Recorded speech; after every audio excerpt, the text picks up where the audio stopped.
अच्छा, इसके बाद जो हमारी एक और पिक है वो टॉम सीएल की है, द ऑर्गेनिक मीट। और इसने इसकी भी अगेन हम पहले भी कॉल्स दे चुके हैं और परफॉर्म करता रहा ये।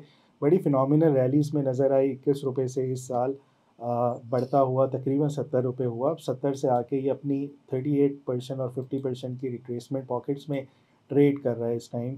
और उम्मीद यही है कि यहाँ पे थोड़ा सा कंसोलिडेट हो इस जोन के अंदर जो 49 से लेके 53 तक की बनती है। स्टॉप लॉस इस केस में आपका 44.80 का हो जाएगा। और फिर आए करें कि अगेन ये बाउंस करे। सिंपल पैटर्न्स आजकल चल रहे हैं कि एक हाई लगा हुआ है, रिट्रेस हो रहा है, नीचे आ रहा है, डिस्काउंटेड प्राइस पे मिल रहा है, तो इसको हम बाय कर सकते हैं। और एक्सपेक्ट ये करेंगे कि अगर ये अपने हाइस को जाके ना टेस्ट करे तो एटलीस्ट लोअर हाई तो बनाने जाएगा, यानी कि उस हाई से करीब करीब तो जाएगा। सो यहाँ से हम बाउंस एक्सपेक्ट करेंगे थोड़ी कंसोलिडेशन के बाद, और फिर आए करेंगे 58 के टारगेट्स को और 64 के टारगेट्स को ओवरऑल। हमारे रिसेंट पास में टॉम सीएल को काफ़ी अच्छे कॉन्ट्रैक्ट्स मिले हैं बाहर मिडिल ईस्ट में भी और डिफरेंट रीजन्स में।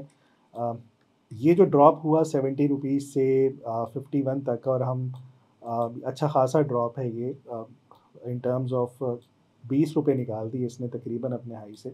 सो ये जो इतनी मैसिव करेक्शन थी, इसकी कोई ख़ास वजह कि इस तरह हुआ कि buy on rumour and sell on news, कोई न्यूज़ के ऊपर जब कॉन्ट्रैक्ट की मटीरियल इन्फॉर्मेशन आई तो उसके बाद ये सेलिंग आना शुरू हो गई इसमें। और अभी आपको इसका फ्यूचर प्रोस्पेक्ट क्या लगता है कि दोबारा इन हाइस को जाके टेस्ट कर सकता है? बिल्कुल ऐसे ही है। मुझे ये लगता है कि जिसके अंदर जो थोड़ी सी नेगेटिविटी आई है वो बेसिकली इसलिए आई है कि इसके ऊपर जो टैक्स के लॉस थे वो थोड़े से चेंज हुए। एक्सपोर्ट के जो टैक्स के लॉस थे उसकी वजह से इनके जो मार्जिन है वो थोड़े से श्रिंक किए हैं।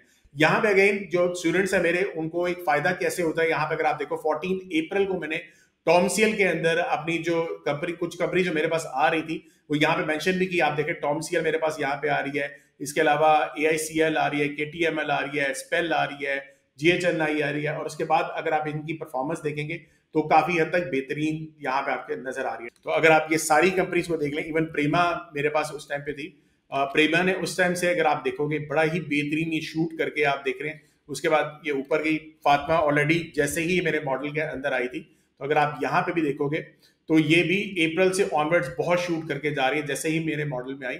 और इसी तरीके से टॉम सीएल अगर आप देखोगे तो ये रिसेंटली परफॉर्मेंस अप्रैल में इसने शो नहीं की, लेकिन उसके बाद से अगर आप देखें ये शूट करके दोबारा परफॉर्म कर रही है। सरमाया.com, जहां हर फैसला बने सरमाया।